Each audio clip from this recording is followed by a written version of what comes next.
Year. I hope you're going to participate to our discussion, and I hope you'll learn through our discussion. Sit back, relax, look, listen, and learn through our discussion. And I thank you.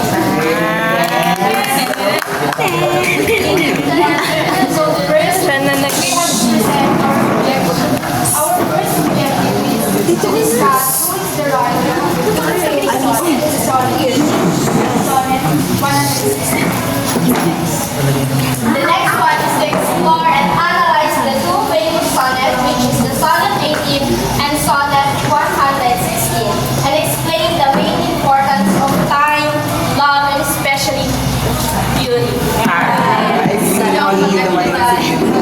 So first of all, magkakaroon tayo ng activity na tinatawag natin entitled Jigsaw Puzzle. So, basahin muna natin yung objective ay direction para sa ating activity. So, we will divide the class into 4 groups. Each group will be given a jigsaw puzzle. Itong inahawakan ni Ali. Where students must be complete the task in 2 minutes. The group who will finish first, the task will be given a prize. So yung prize hindi namin dala ngayon, ibibigay na lang namin kung sa maunang matatapos sa activity. So, take note, minimize your voices during the activity. And when you are done, just shout, okay na to. And each group, after nung mabuo yung picture na ibibigay namin sa inyo, each group dapat merong representative na magbibigay ng kahit insights lang about sa kung sino yung mabubuo yung So this is group 1, 2, 3, and 4. Hindi na lang smart ko na yung muna po Asan sa lang kape? Dapat umaapon. So ito. Bakit may problema ka? Yes. Yes. Kaya na ni Mariel yan. Kuha kayo ng tape niyo dito. Ang bag mo naman. Tapon.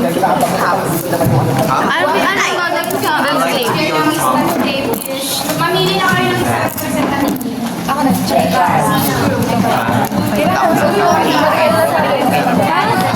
Saan? Partner Irarapa yung okay din para matapos. Sa Sheila. Bakit ako Sheila? May love na. May salamat. Okay na. Okay. Pwede nyo nang i-open. Ay, maralang pa naman.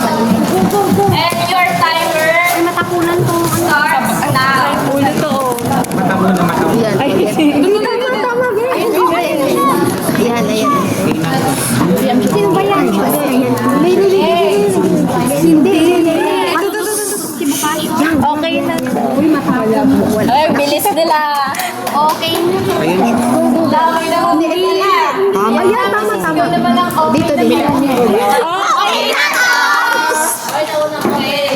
So, the group, yung group na yung mauna, i-tape nyo muna. Ay, sorry guys. Kita yung talikod na. Okay na no. Ayun. Hindi. Second is the group. Ito po, And lastly, the last. Feel ko ako yan.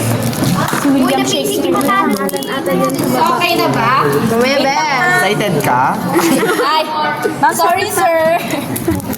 Chinese. So, sino yung representative ninyo? Si Renz. Pwede ba pumunta dito sa harap? Wala na tape. Wala. Kulang yung tape. Kulang yung tape. Pikas to Tijuana. Pikas to yung... Name? Wala. Ano ba gagawin sa picture? Dito na. Dito Azay. Hindi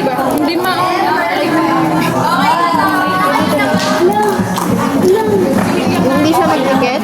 Ay, hindi niya kaya yun. Okay na lahat? Clap your hands. Clap na lahat. Ay, hindi niya kaya. Hindi mo mag-tikip. Okay, settle mo na siya. Para na siyang cyclone. Tagal naman ako. Ate, yung mata niya kawawa naman. Damihan. Oh, hindi ko pa yung kagatin niya. Ito. Diretso na. Okay. Hindi niya kaya dun. Sige pa. Pag ganito, cross. Malaki. Dapat natin Eh, ayaw namin. Bakit anong gagawin ka sa harapan? Desisyon na. Go na! Magbibigay ka ng Okay na yan. Sino to? Representative ng unang group na natapos. Yes, Red? Yes, Red? Yan!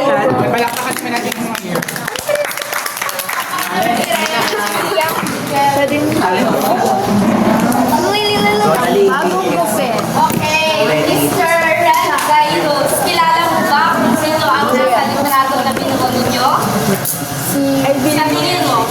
Okay, very good. So, can you tell about kung ano yung alala mo tungkol sa kanya? He's a very renowned person Guys, and known for his literary works, highlighting those very impactful literary works na kanyang ginawa na nagsilbing parang guide throughout the whole field of literature. very good. Mahusay. Okay, next. Salamat, Red. Next group na Sobrang pahingi na. Group 3, Kailangan magsabi ka lang. Ang Judy. Kahit ano. Yes. Judy, alam ko yan. Usually, Judy.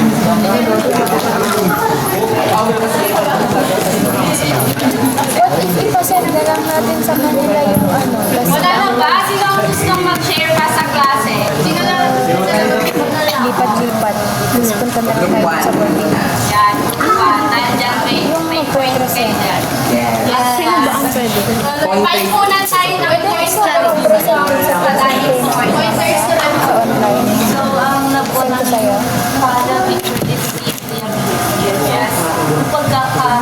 Kilala ko siya bilang isang poet. At saka, yun, isa siyang poet. May dadagdag pa ako. Ano po yun? Si Shakespeare ay section ko nung grade 11. Siya rin ang nagsulat ng Yes. Yes. Yeah. Ano yung kilala ninyo na sinulat niya? Famous. Ang pinapanood. Yes. Pagatas. Yes. Kala ko pa raise your hand. Mas lalo natin makikilala. Midsummer and Night's Dream. Yes, ma'am? Yun yung ano yung work niya. A Midsummer and Night's Yes. Yes. Lahat naman ng trainings nyo is connected naman talaga kay William Shakespeare. Pero bago namin aralin kung sino si William Shakespeare at kung ano yung famous sonnets, is pag-alam muna tayo ng mga So let's continue our contact. So the first word is the sonnet. Sino ang mga nakakaalam patungkol sa sonnet kung ano ang sonnet? Sino raise your hand? Yes, Gretchen. So wala pa? Wala pang nakakaalam kung ano ang sonnet? Sonnet. Ano siya? Ang alam ko may 14 lines. Nahati siya sa dalawa. Hati siya sa dalawa. Naman natin na konti lang yung nakakaalam pa sa inyo patungkol sa sonnet. Kaya, sinali namin siya sa Unlocking Ultimate Goals para mas maliwanagan tayo kung ano nga ba talaga ang sonnet. So, ang sonnet is usually with 14 lines. So, correctly, is silent. So, So, sabi nga ni Sir, class, ano po yung pinag-discussionan niyo dyan sa likod? Meron pa pang upuan dito, oh. Meron pa to, oh. Wala kayong upuan? Sino pang uupo? Gabi May. Dito tayo. Balik tayo. Sabi nga ni Sir Ton, ang sonnet is nadi-divide into two. Sino yung nakakaalam?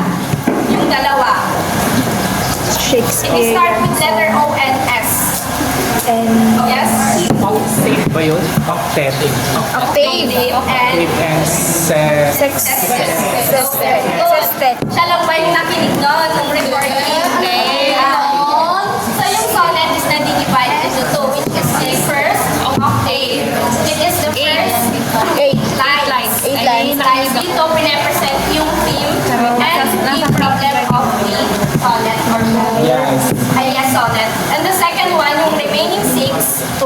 muna, yung sestet, sinasagot na niya yung problem sa okay. So, yung 40 times,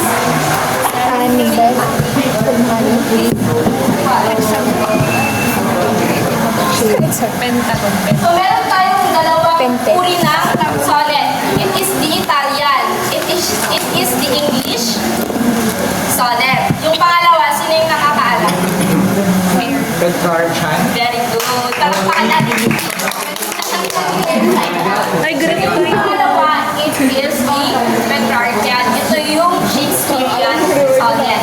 So yung iambic pentameter, it is 5 lines.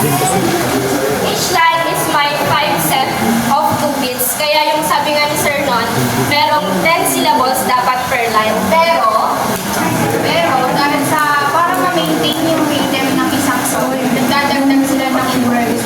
Or meron naman din yung nagbabawas para ma-maintain yung rhythm niya. At para magkakita pa rin yung word ng una at makahuli. Normal lang naman yun sa isang sonnet kasi sa case nasa huli lang yung mga may dalawang lines lang. Nananatili pa rin yung rhythm niya.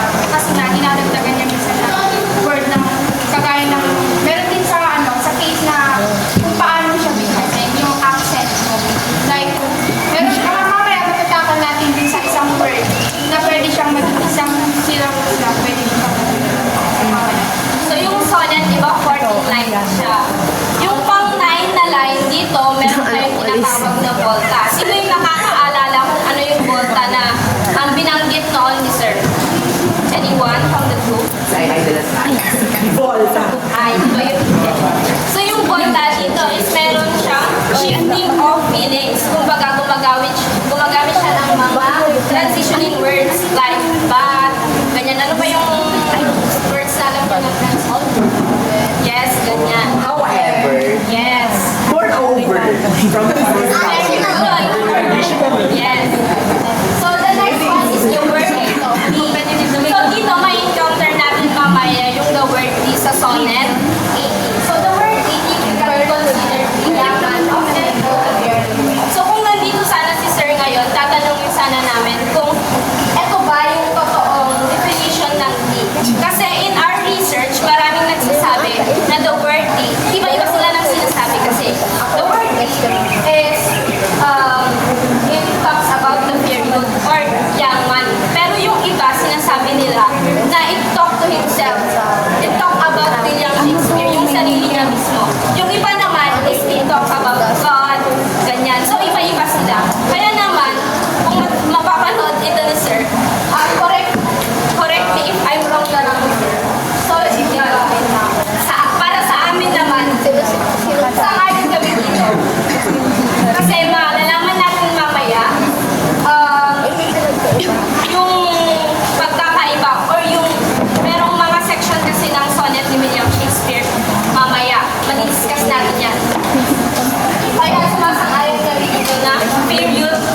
The song first. Okay, listen po.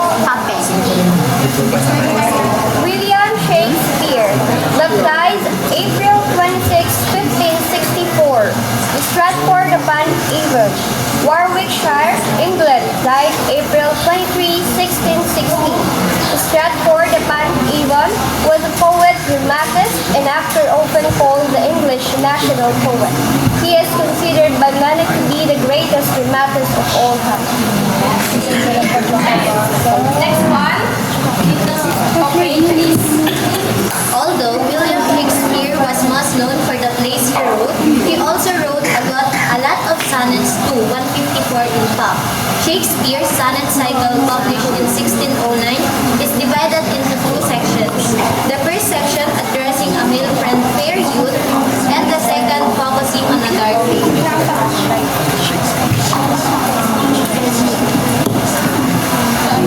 Sabi dito na si Shakespeare, nagsusulat siya ng play, ng poems. Ang kasagutan, si William Shakespeare, kaya nga merong mga sonnet. Writer din siya ng sonnet. Pero bago siya magsulat ng mga sonnet, natigil muna yung sa theater. Na noong 1592 to 94, natigil yung theater, yung pag-theater niya kaya nagsimula na siya nagsulat ng sonnets. Ilang sonnets natin? 154. So that period kasi is nagkaroon ng play kaya natigil or pinasara nila sa yung mga theatrical activity. So imagine, hindi lang kilala si William Shakespeare sa mga sinulat niyang mga play. Kumbaga, mas kinilala din siya dahil sa mga sinulat niyang sonnet. Around 1609 naman na i-publish yung mga sonnets. So yung 154 na sonnet na sinasabi namin dito is nadi-divide siya into 3 or 2 sections. So the sonnet 1 hanggang sonnet 126, it talks about the young man or the fair youth. Yun yung sinasabi namin kanina, in the word. Tapos, it talks about beauty, how they handle their beauty, paano nila ma-preserve yung beauty nila. Sa line 1 to 17, kinukonvince ni William Shakespeare na mag-asawa yung young man, the fair youth, para ma-preserve or maipamana nila sa kanilang mga anak yung kanilang kagandahan. And the second section is the 127 to 152, and it talks about the dark lady. She is a beautiful woman, but cruel. And she has a sexual contemplation on there. Tapos, kung tatanungin ninyo, 154, asan yung dalawa? Ba't hanggang 152 lang? Yung 152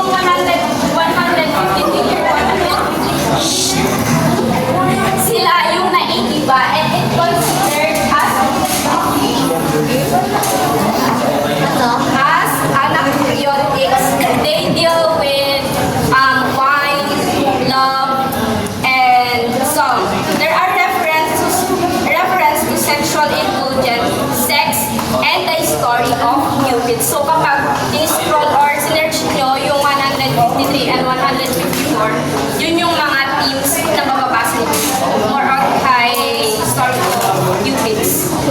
So yung sinasabi ni Angel na naiibang dalawa na sonnet, naiiba talaga siya sa mga naunang sonnet. Like mga i-advise namin mamaya. Yung parang mga naunang sonnet na kasi is parang more love.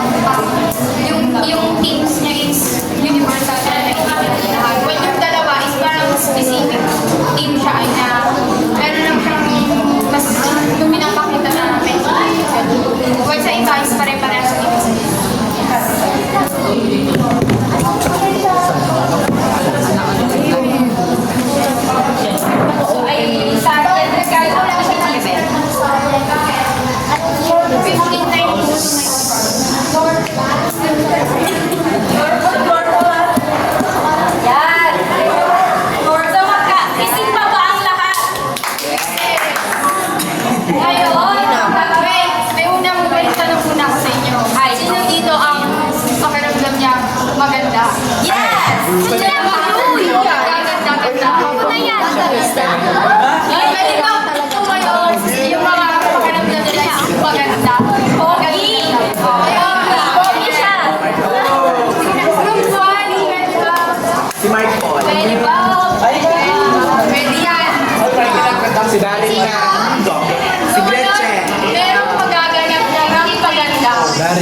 each group ay may representative. Si Jess,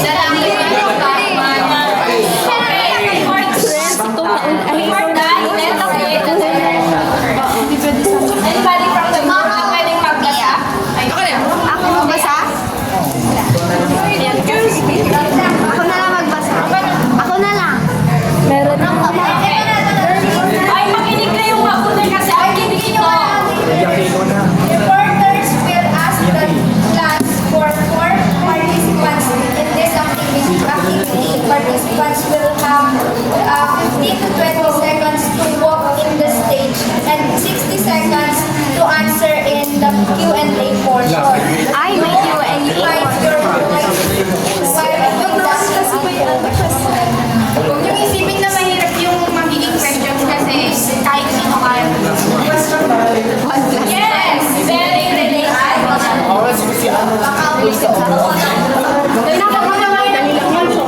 Oh, from the group 1, sino representative nyo? Dali ayaw mo. Si Mia na dito. Magkaroon ka. Stella, oh. Maganda mo.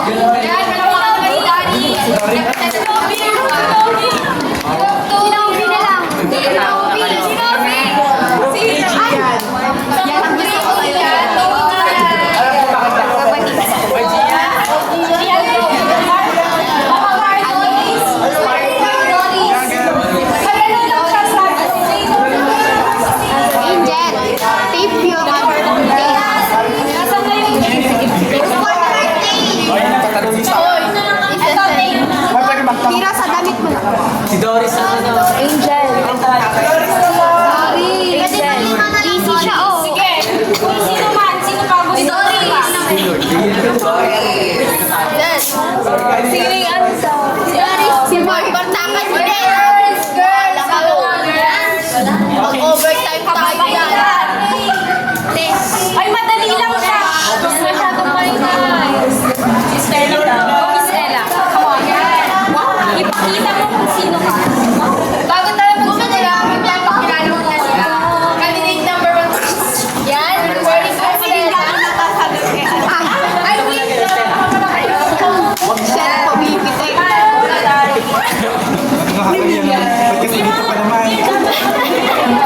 Dito si Janet 2. Hoy! Mag-overtime tayo ay hindi pa kami. Record 3. Guys!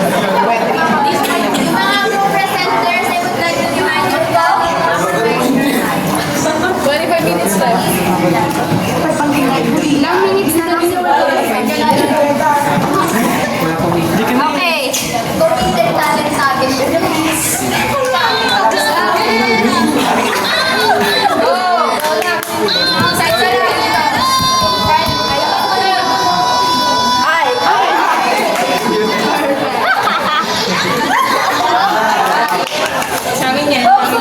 Paano niya? Ay, gusto nila ano? Ay!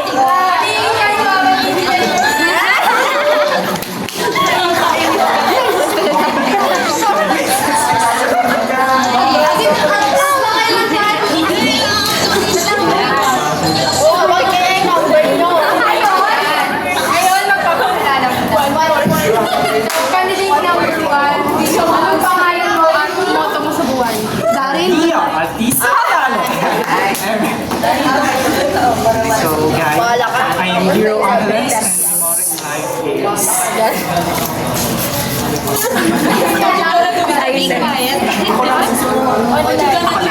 Matapos sa 11. Eliana Marie F1. Darius Bernie ML2.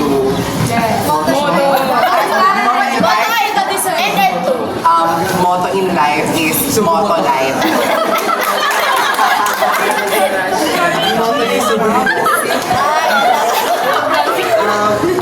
From Road 3. So, my motto is life is my motto is Ano daw?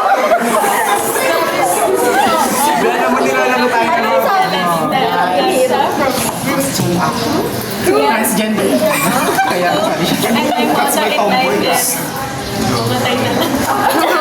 So, ngayon, let's proceed to question and answer.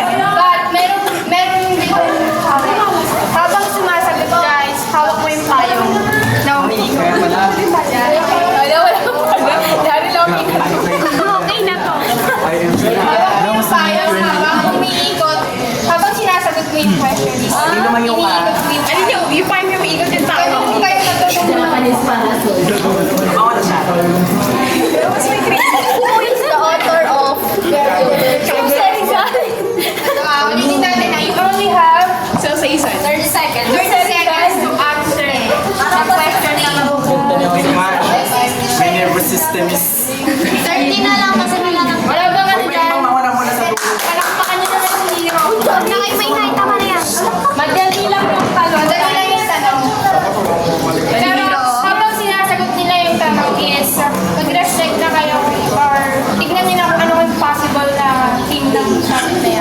Sugo mo to. Amy mo. Ako ba ang magbabasa o ikaw na? Siya na. Ikot mo tayo. Ikot daw. Guys, makinig kayo kasi magre-reflect talaga kayo dito. Ang hirap naman. Payong! Ikot. Can a person really Ikot mo. fight? Can a person remain beautiful despite being Oh my God! Your timer starts now. Thank you for learning. Ikot mo yung payong, best. I believe that despite of aging, I think beauty can remain beautiful. Because it's not all about the inner, but it's not all about the physical appearance and the inner beauty, but also the legacy na naiwan niya sa mundo. And yun na. Palakpakan niyo naman, Jiro. Parang tuloy namin. Next one, Darin. From Okay, po na tayo. Natin na. Motolan. Your question is, can beauty be preserved or it is meant to evolve with age? Beauty be preserved or it is meant to evolve with age. I believe that beauty, we can preserve it in so many ways. You remember that beauty is not about the physical appearance. Di ba? Oo. Tatanda dilipas din tayo. But the beauty that you give, the goodness that you do to other people, it will remain. Remember. Very good, Darin. Next is Gian from NL2 Sumoto. Translate to daw. Interpretasyon. Your question is, do you agree that true love sees beyond physical appearance? Why or why not? I really believe that true love can Hoy, payo! kasi gentlemen. Siyempre, alam po natin lahat is lovers now. And hindi natin masabi for me, love is hindi lang yung physical appearance natin. It's all about kung ano binalaman ng puso natin para sa isang tao. Kung paano natin makalito ng isang tao. That's what we Yes, grabe naman ang sagot. Next is ang nag-iisa sila ng NL2. Mamatay na lang. This is the last question. Basahin mo lang kung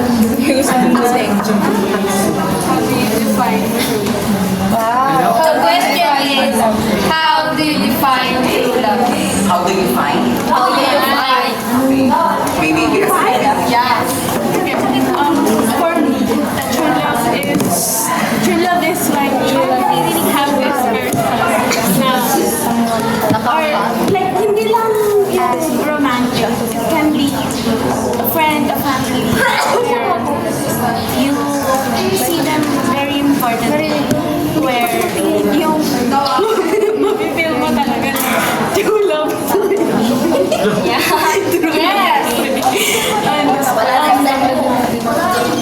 Okay. Thank you very much. Nawala ako sa sulat nila. Pero mamaya, sa last, malalaman natin, mag-vote kayo kung sino yung may pinakamaganda. Please vote kung may magandang sagot. I believe na 40%, 20% lang yung may magandang good. 10% lang daw ang beauty. Queen Isabella. Yes. 10% ka lang. Sige. Thank you very much, guys. So ngayon, maaari na kayo. Payong mo. Ngayon, tayo.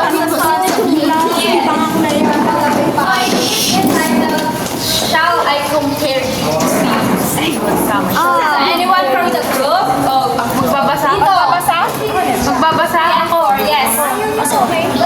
Read the first to 7. First part to 7 lines. Shall I compare thee to to a summer's day, though art more lovely and more temperate. Rough winds do shake the darling buds of May, and summer's leaves hot also short the day, sometime too hot the eye of heaven shines, and often is his cold complexion dim, and every fair from fair sometimes declines. Next one. Next. Yes. Okay. By chance or changing words by dietary sabay niyo rin siya mag-assess or compare though not southwest though moderate. In his case, when his turn up flies sometimes though grows so long as many shrimp or ice can see so long live life this and this is life. So naintindihan niyo ba yung sonnet 18? Siyempre hindi. Kaya ngayon i-address natin siya Bernard. So dito, shall I compare it to summer's day? Dito, tinatanong ni William Shakespeare sa sarili niya, it is the summer's day is a perfect thing to compare the fair youth's beauty. Sa tingin ninyo, it is summer's day is the perfect thing to compare your beauty. I think it's for me, it's depende. Kasi meron yung taong na tawag ito na-express nila yung beauty nila, then they compare to moon and dim season, right? Very good. Di ba may ano, yung ang tawag? So, yes. Next line, with heart more lovely and more temperate. So sa first line, parang sinasagot na agad ni William Shakespeare yung analysis. Parang yung summer's day, it is not a perfect thing to compare the fair youth's beauty. Kasi it is more temperate. Ano yung temperate kanina sa Daffodils? Hindi masyadong, yes, it is calm lang. Perfect. Kumbaga.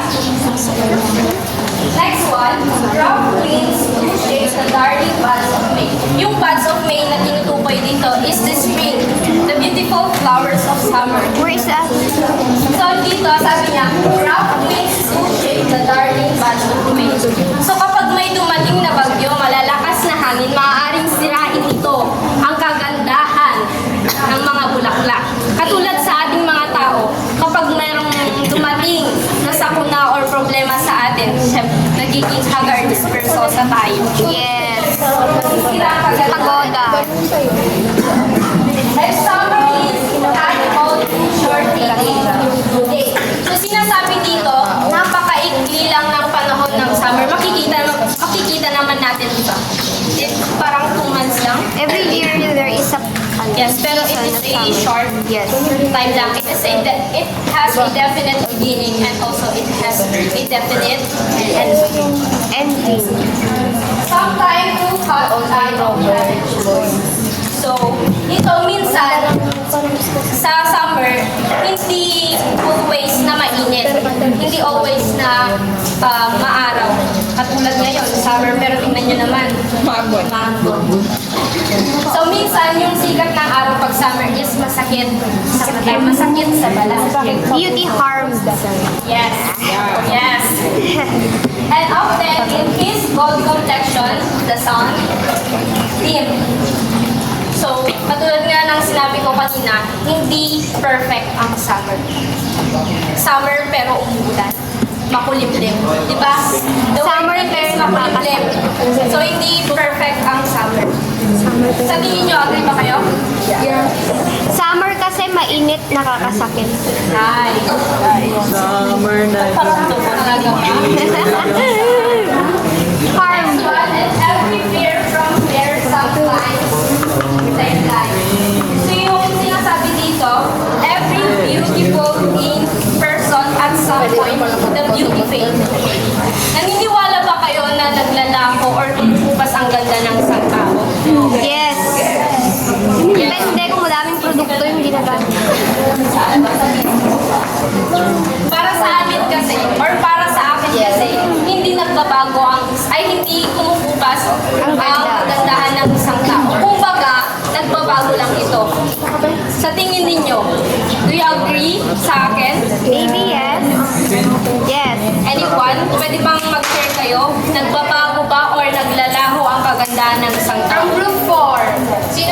Nagbabago ba ang beauty?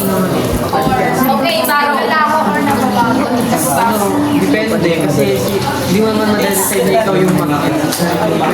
Ang ibig sabihin sa iba. Diba, beauty is in the eye of the beholder. Ibig sabihin, sila yung mag-dictate yung maganda or So kapag sinabi nilang pogi ka, paniwalaan mo na. sa tingin mo, pagtanda mo, pupubas ba yung kapugian mo or magbabago lang? Siyempre hindi. Siyempre may mapupugyan pa rin sila. So hindi siya nag-fade kahit matanda ka na, kahit ako rin na kita pupudil mo, napintas ka lang na parang Nasatanda lang pero papangit. Isa pa is, hindi siya magbabago or hindi siya mag-fade kung magkakaroon ka ng anak. Bakit? Kasi may papasok ko sa kanila yung itsura mo. Kahit sabihin mo pa, mag-asawa naman kami, pwede naman yung kagabuhan ng kagandahan lang ng asawa mo makuha niya. No, meron ka pa rin beauty na may bibigay sa kanya, which is mag-preserve yun by generation. Kasi nga, habang nag-aaral ka na ipapasa mo yung beauty physically. Nag-gets ba? So the next dito, hindi siya nawawala. Yes. Sabi dito sa next slide, by chance or nature's changing course of time. So dito, sinasabi the natural passage of time. Sa Summer's Day, naikukumpara natin yan sa youth. Sa human, meron tayong tinatawag na lifespan. Kumbaga, nagsisimula sa prenatal hanggang adulthood, ganyan. So, yung sa summer, may kukumpara natin yan sa youth. Kumbaga, sa summer, maganda, maaliwalas tignan, sexy, hot, ganyan. Pero pagkatapos ng summer, nagkakaroon tayo ng autumn. Ganon din sa lifespan ng isang tao. Pagkatapos ng youth, ay dadaan siya sa adulthood. Sa autumn, nahihinog na yung mga dahon. Nagbabagsakan, nagkakaroon na ng fall ng mga dahon. Ganon din sa lifespan ng isang tao. Pag tumanda ka, ang mahihinog na din yung kutis mo, ang kuribit-bitan, and also ang decline again, magkita yun, ang buko. But the eternal summer shall not fade. So, sabi dito, means, yung kagandahan ng isang tao is hindi nag-fade. And also, nor lose possession of the fear no hopes. So dito, you won't lose what you have. You're always beautiful. You always have that beauty no matter what. So tayo may iba't iba tayong kagandahan. Pero wag yung idaw yung sarili nyo na pangit lang. Yes. We have different, ano tayong, kanya-kanyang, yes, kagandahan. Thank you. Nor shall death grant no quality appreciate. So napaka-power ng beauty dito na binabanggit ni William Shakespeare. Kahit daw kamatayan, either death will not possess your beauty. When in eternal life, time no goes. So long as men can feel or eyes can see. So long is both. And this is life. So sabi ni William Shakespeare dito, kapag sinulat kita sa poem ito, hanggang may nakakabasa or nakakakita ng poem na ito is mananatili ka forever. It remains to the people who will see or read the sonnet na yung beauty mo is parang mabubuhay, mananatili sa isipan ng mga tao and it will last forever. Dito na, mapapakinggan na natin. So, ayan. Let's proceed to sonnet 160. Let me not the miracle of the woman. So, sino pwede magbasa? Kahit lahat na, para mabilis. Yes, friends.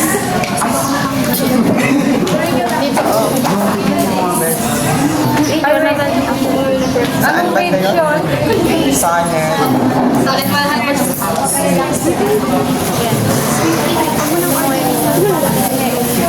Sabi niya dito, let me not the marriage of true minds. Wait lang, Reds. Everyone, pwede niyong basahin yung or sabayan si Reds na magbasa. Hindi yung kailangan ko kanya. Kasi napakahalaga ng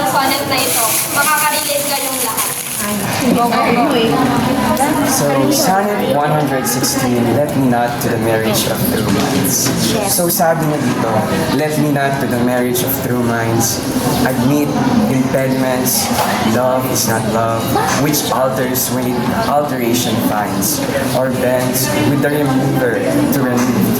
Oh no, it is an ever-fixed mark that looks on tempest and is never shaken.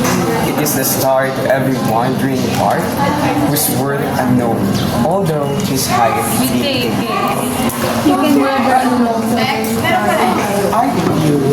Love times full, though rosy lips and cheeks within his bending, vesicles compass come.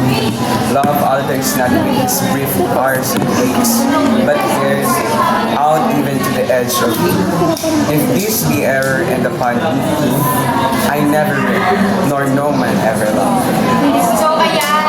Each group, please. Sino ang nakaintindi ng sonnet na ito?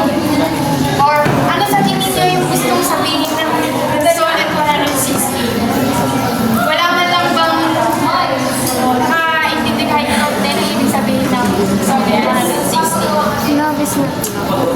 Love is not love. Pwede din lang na yan. Parang ang ano ka, why is it not love is Sa not pinaka-last line, may napansin ba kayo? yung ano, words unknown although his height be taken. Hindi Kaya yan yung tayo isa. last two I lines. never read nor no man ever loved. Last two lines. If this be error and upon me prove, I never read nor no man ever loved. May naiintindihan kayo? Ako, Sige. if this be error and upon me prove, I never read nor no man ever loved. Para sa akin lang kung nagkaroon ng error or something na hindi nag-work, then upon me prove, wait lang, if this be error and upon me prove, kapag napatunayan na, ganon, yung hindi nag-work, I never read, ano bang meaning ng read? Sulat. I never Hindi na ako magsusulat. Then, napatunayan ko na no man or ano pala. Ano ba yun? Literal. Oo. Actually, the sonnet 116 emphasizes and highlights the idea of love that love transcends time. Wherein love is timeless. Wherein wala siyang, it transcends time. Yun lang. Very good. Naniniwala ba kayo sa true love? Yes or no? Yes, kasi nararamdaman ko. Yes, Kapag kasi nakinig kayo ng mabuti kay Almin, hindi ko alam kung matutuwa ba kayo sa sinulat ni William Shakespeare, agree ba kayo or hindi. Tignan natin yung mga opinion ninyo after niya i-discuss. tignan mo na natin. Love is not true. Love is true. Nabasahin ko na lang. That you have to prove it. With impediment. Love is not love. Which outer when it outweighs or when so Shakespeare declares that true love does not alter or change when faced with difficulties or challenges. Sabi ni Shakespeare sa unang linya, sa unang apat na linyas, hindi mababago yung love kahit pa dumating yung madaming challenges. The impediments. Naniniwala ba kayo na kahit anong mangyari, naniniwala ba kayo sa pangako, kahit anong mangyari, hindi mo nila iiwan. Sa hirap at sa hirap tawa. Oh, may wala kayo. May gusto sabihin si Miss Elvis. So, hindi na ba nagbantawagan kapag hindi na sila nagkakaunawaan? I mean, being not trying to fix it, pero instead they're going to fix it, they're separate ways. It's love na po. Parang kay William Shakespeare, love pa rin. Kasi sabi niya, kahit anong challenges mo yan, nandun ka rin. Pag naramdaman, kapag magkaiba na kayo ng ganda, hindi na daw. Hindi na ba? Hindi na. Hindi na siya, sa inyong dalawa, hindi na. Pero, meron pa rin love doon. Kasi meron, may love doon. Yeah, you can never unlove someone. Lalo na kapag may nabigay ka ng pagmamahal. Yeah. Don't make the love dependent. So, nag-gets ko yung first 4 lines. Sino pwedeng Mag-share? May gusto kang i-share. then sa ibang line ako mag-share na, yung medyo mas nakakarinig pa. Kasi medyo mababaw pa yan eh. Line 5. Kaya pa namin dalawa. Wait, isa na guys. Line 5 hanggang uno. Ito na yung sinasabi ko pala kanina na pwede siyang maging tuto na constant. Hindi. Kasi depende siya sa pagkabigkas. Sa language siya. Uno. It is not ever based that looks relevant and it's never.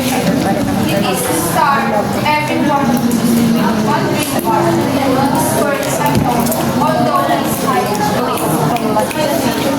So dito sa line 5 to 8, sabi ni, ang ibig sabihin ni Shakespeare dito is, love is not subject to time's effect.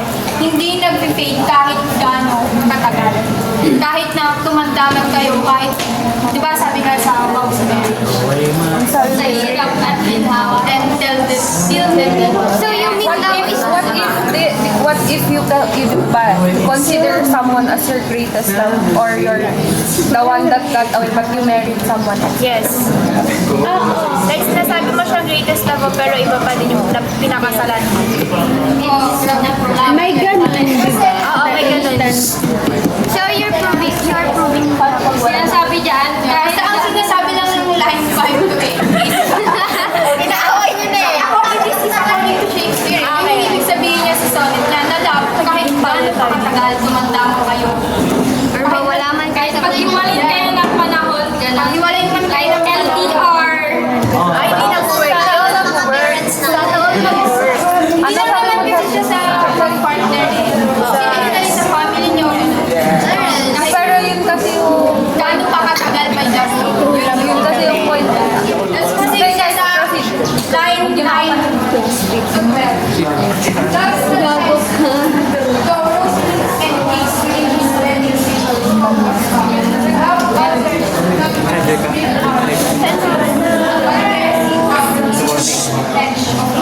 So kaya na. My question naman. Who are the girls na bumabasa sa itsura? Personality, o appearance?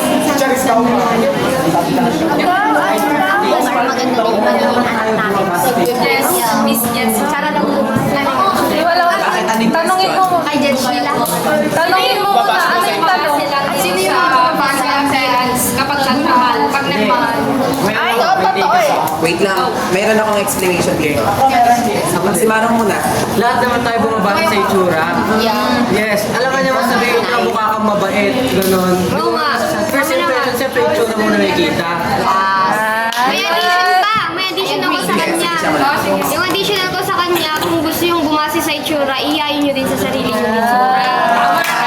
Ako naman, I totally agree with Marong and Mia. So bakit hindi Ako, when it comes to beauty, I really do appreciate yung mga babae na maganda, lalaki na pogi.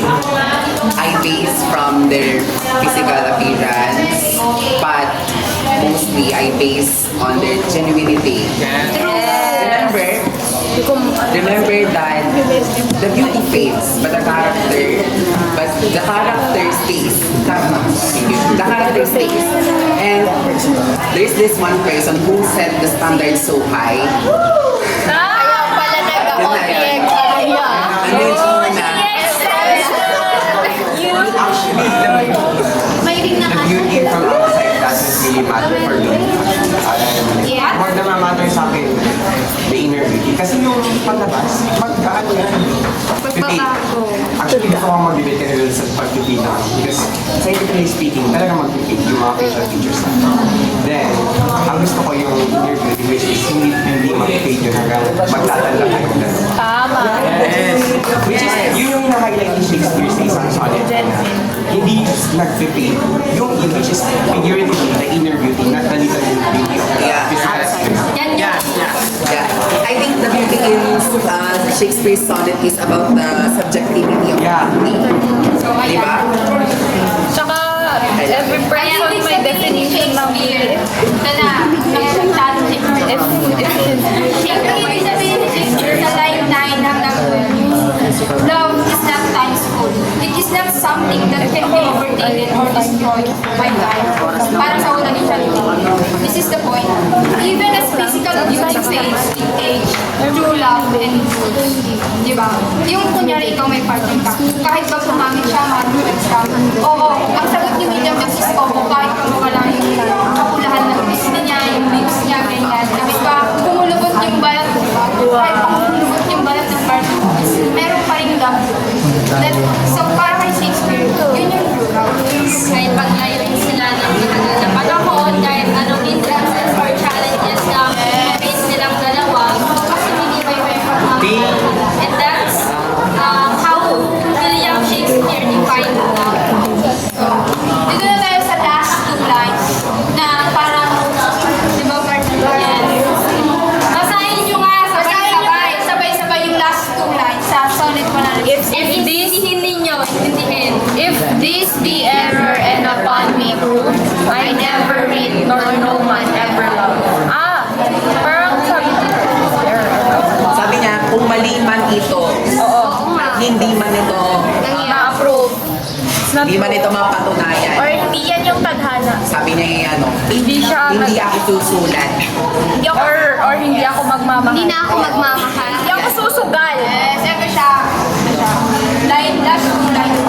Sabi ni Shakespeare, si Shakespeare, if you're wrong about his understanding of true love, then he has never written a word, and no man has ever loved. Bakit? Naniniwala si Shakespeare sa true love. Bakit?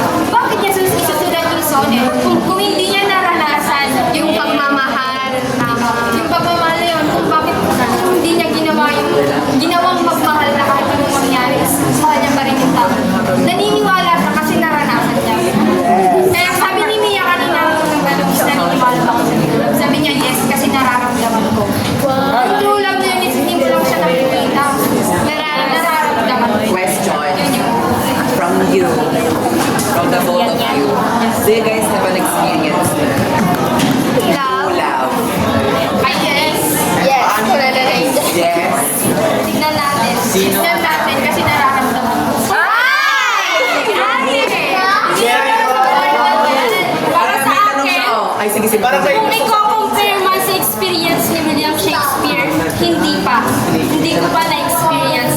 Like, sa atin kasi ngayon, konting hindi lang ma-update ng konti, pagtampo nga kastan, kapag may konting hindi lang pagkakaunawan, agapan, madingag, sorry, hindi. Sorry. Napakabaw natin, lalo na, aminin nyo sa mga kababaihan. Tama. Hindi to presenta. Ibang-iba na. Tama. Ang babaw na ng mga tao ngayon. Very sensitive. Diba? Sabi nga kanina, hindi sila, sinabi ni William Shakespeare, kahit ang panahon or oras, hindi sila magpapawalay. Ngayon, kapag nag-abroad or pumunta sa ibang lugar, everyone, yung babae or lalaki, di ba may LDR na? So parang hindi nila nakontrol yung sarili na nila na magmahal sa ibang tao kasi naaangkas sila sa iba. Yeah. Kaya nga nag-aasawa yung iba, nagkakaroon ng tinatawag na kabit. Yes, Jerica? Kasi ang Ay, makinig tayo sa tanong ni Ivy kay Jerica. Ano? Sabi niya, Yes. Ano ba yan, Darin? Ready ka, Darin, ha? Sagot ako dyan. Hindi, no. No. Sana hindi na lang sinadyan. Importante ang label. Importante ang level, basta yung legal sa pinupunto ko, hindi na kailangan magpadala ang partner, girlfriend, or kasi nararamdaman na yung naman na yung love kahit walang label. Baka may nagsisettle sa walang label. May sagot ako dyan. Kasi Jerica, may sagot ba? Wala. It is with love, you are just settling for less. Ayun yung pagmamahal mo. Huwag na lang magmahal. Settle ka lang for less. Parang wala nang iwan na yung mga ganun.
power of beauty. Nakita naman natin yan sa line 9 to 12 na kung saan sabi niya,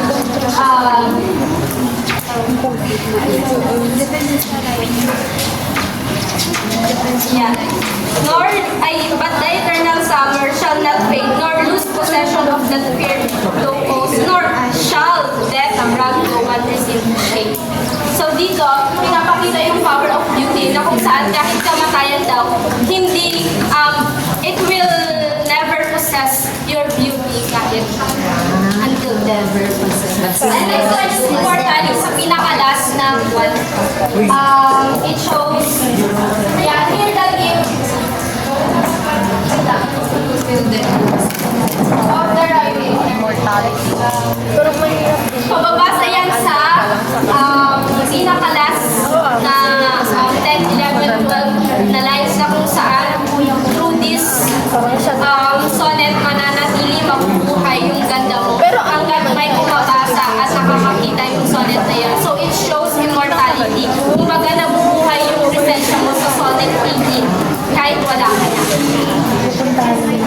Next one is the note, which shows affectionate, anxiety, and celebratory. So it expresses deep love and admiration for the beloved period, highlighting their beauty and celebrating the idea that their beauty will live into the sonnet, defying time's passage. Next one is the genre. Kumbaga, same lang ng sonnet 16 and sonnet 18 and sonnet 116. 16 yung genre, which is the sonnet, basically the Shakespearean or English sonnet for which consists of 14 lines, katulad ng manifest natin kanina sa ating difficulties, with a specific rhyme scheme, which is the ABAB, CDCD, EF, EF, and EG. And it's written in iambic pentameter. Alam niyo naman na kung ano yung iambic pentameter, like, hindi lang ngayon nyo narinig yan. Diniscuss din ni Sir kung ano yung iambic pentameter. So here, ito yung literary devices. First one, the metaphor. Direct comparisons from the summer's day to the. Diba may direct comparisons or may metaphor na ginamit si William Shakespeare to compare the summer to the fair. Next one is imagery. Dito pinagana ni William Shakespeare yung imahinasyon natin. Gumamit siya ng literary devices na imagery like the word temperate. Di ba pinagana na dito yung utak natin? Paano yung hindi gaano malamig? Hindi gaano mainit? Paano yung temperature na kalmado lang? Sakto lang. Next one is repetition. Dito meron tayong nakita or na-encounter na repetition of word or phrase that is repeated two or more times. Like the fair from here, tapos sa pinaka-last, so long, sabi niya sa last. Next one is the line. Siyempre, sonnet flow, makikita natin, meron nga siyang rhyme scheme. And also, sa pinaka-last ng makikita natin yung pagkakatulad or sounding words sa last ng tinatawag nila line. Next one is personification, na kung saan it acts of the study ng human instinct, human characteristics. Kinumpare niya yung summer, kumbaga binigyan niya ng buhay ito to compare the beauty of. Next one is the hyperbole. It is the exaggeration making things beyond reality. Katulad nga ng sinabi kanina na kahit kamatayan, it will not possess your beauty. Meron exaggeration. Kumbaga, paano yun kahit patay ka na hindi mawawala or bukas yung kagandahan mo. So, there is a exaggeration.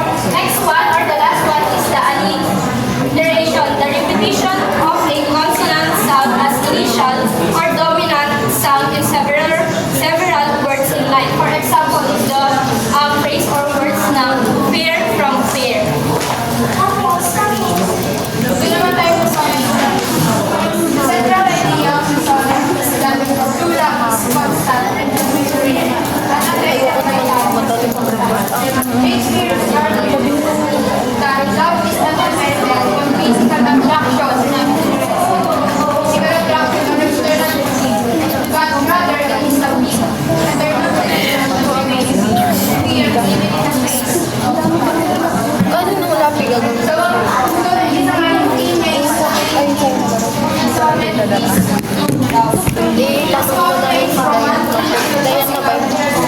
Reflective siya kasi habang binabasa mo yung sarili mo, i-reflect yung sarili mo, Nakarelate ba ang lahat kanina? Yes! Grabe! Nagkaroon ba kayo ng reflection? Yes! Naramdaman ko na malalim pala ako. doon sa generalize tayo, parehas lang yung grabe. Ako malalim, narunod ako. Solid case. Eh, anong connected pala sa akin? Sa gown for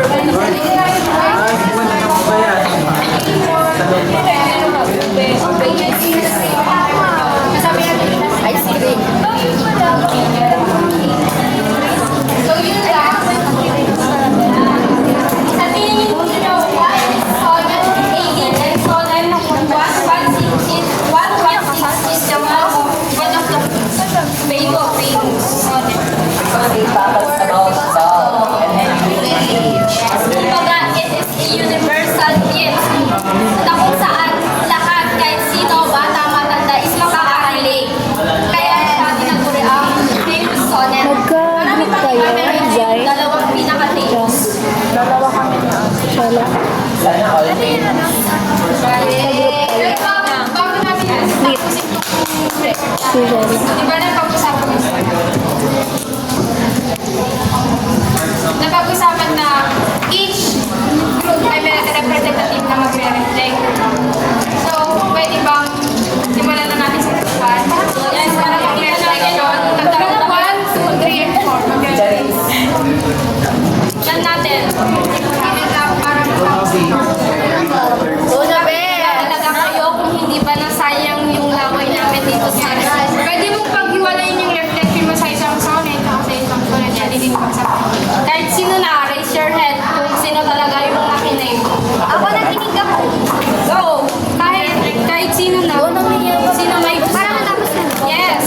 Nag-reflect ako sa report niya about kay William Shakespeare na may connection yung beauty and love. About sa beauty, doon naman yung part na nagkakaroon tayo ng standard kung paano magmahal. Isang basis natin yun yung beauty. Yes. Then dun sa about sa love is parang dun niya in-express kung paano siya, kung gaano siya kalalim magmahal sa Yes. isang tao. Yun. Diba? Nakita naman natin yung sa ilalim. Thank you, Mia. Palakpakan naman si Mia. Siya yung pinaka-active ngayon. And mga ilang. And also, what is it? My reflection is that grabe si Yuji. A very good guy. Actually, nakikita ko yung gawa niya sa mga movies. Yes. Like, isang daan lang, parang may Stella. Ang ganda, like, kung ano yung pinili ng mga tao. Napaka-talented niya. Yun na. Thank you, Daryl. Yeah.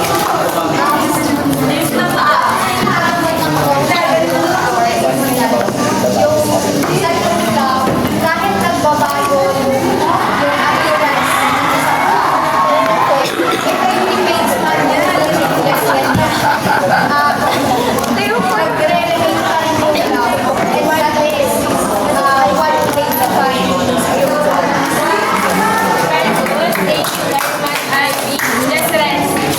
Diba, na-highlight na kanina na love is timeless. Then, also, sa buhay natin kasi ngayon, diba? Sumakses ka. Step by step. Sumakses ka, diba? Wow. Diba? Step by step. Diba? Ganun siya. So, when it comes to beauty, diba? We are not actually based sa mga physical appearances because those things, diba? Mag-invest tayo sa makakasama natin na talagang magkakasunduan tayo, magkakaintindihan tayo. Shucks, kahit pangit ako, ganun din. Diba? We have the same in common, diba? Values, things, so that in the future, wala kayong magkakaroon ng conflict. Diba? Kasi diba, wow! So, langit na yun eh. Nakikita mo. Thank you very much. Napaka-insightful and reflective. reflective ng mga sinabi ninyo. Nakita naman natin na nakinig talaga yung iba. Ang lahat. So, yung bigla mo Si Shakespeare, hindi lang sabihin sa dalawang sonnet niya, yung beauty and love, magkasama lang. Parang sinasabi ko dun na kahit na anong mangyari, dapat marunong kang manindigan kung paano mo siya minahal. Wala ko lang. Hindi mahalaga yung ganda. Pero mahalaga talaga yun. Pag mahalaga yung ganda, hindi ganun yung kahalaga. Wait. Yung ganda or yung view, is hindi siya mag-pipit. Yun lang naman yung pinag-iwasan ng one sentence. And yung love, hindi. Kahit anong nangyari. Tama na, Garot. May Asan yung ano ko? Sabi nga ninyong lahat, pagka-connected yung beauty and love. Kaya kapag nagmahal tayo, yes, yung iba bumabase sa itsura, physical appearance, pero hindi lang doon. Tignan natin yung ang kaloob-looban din ng karakter ng tama. And also, kapag nagmahal tayo, panindigan natin. Like katulad ni William Shakespeare, na kahit anong mangyari, huwag tayong maging mababaw.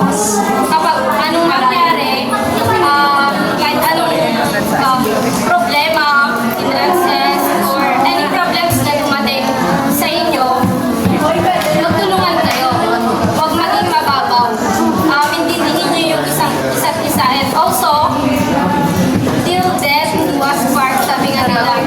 Yes, panindigan yung magmamahalan kayo. And I hope guys, mag-reflect tayo sa sonnet na yan kasi lalim. Makapon ka ba? Yung ano ni William Shakespeare. And makikita natin yung experience na love ni William Shakespeare na perfect. Kasi sabi niya, kung meron lang ito or hindi mo ito pagkakaintindihan. Yes. Hindi niya sinulat ng sonnet. So, yes. Magmahal ka na wala. Pingon ko na ako. May dahilan yun. Kagaya sa akin sa bigla. Paano ko nag-video? Eh, wala na yung pagmamahal. Yes. And